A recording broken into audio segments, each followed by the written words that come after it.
Don't be a moron when you're benching. Boy, that escalated quickly. Is that a little harsh? Perhaps, but what am I even talking about? What is the mistake that I'm talking about? This is something that we pretty commonly see when people bench press, especially new lifters, and this is the habit of kind of bouncing their shoulders off of the bench at the top of the movement. All right, let's talk about the squat as our analogy here.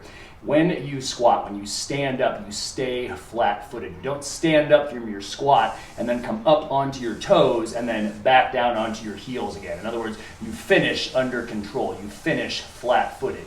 In the bench press, this is the error that we commonly see. Someone will set up for their bench press. They'll do a nice job retracting their shoulder blades. They'll unlock it, they'll unrack it with straight arms, they'll get back. And now, instead, what we want to see is their shoulders staying retracted. In other words, not up here, but staying retracted the whole time. As you bench, they stay retracted, so you're not having to pull your shoulders back into place at the top. Nice and controlled at the top. But instead, what we often see is this. Notice, watch the bar bounce at the top. It actually goes up and then comes back down into position. We don't want to see that. We want to see the bench finish. We want to see the bench press finish under control. So the shoulders stay back.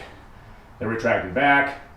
I bench, they stay back. The only thing you see moving at the top is my elbows locking out. You're not seeing my shoulders pop off the bench and then come back into place. Remember that what your feet are to the squat, your shoulders are to the bench press. They are your base of support. You want to keep a nice wide base of support. So you want to keep your shoulders retracted as much as possible, and you want to keep those shoulders pinned down to the bench. You don't want them to pop off the bench every single time. Plus, it's extra range of motion. It's artificial range of motion that you're adding onto the bench, and it's a very unstable range of motion. Now you've got to retract your shoulder blades again before you do the next bench press. So how can you remind yourself to fix this situation?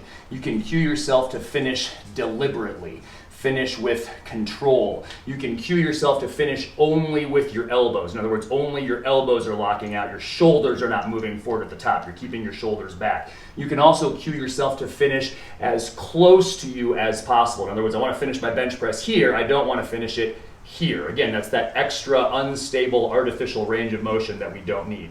So keep your shoulders pinned back. Finish each rep at the top under control. Don't bounce your shoulders up off the bench, for lack of a better way of terming it. Don't kind of hop your shoulders up off the bench. Finish under control. It'll make for a stronger, more stable bench press. And as always, we hope this helps you get stronger and live better.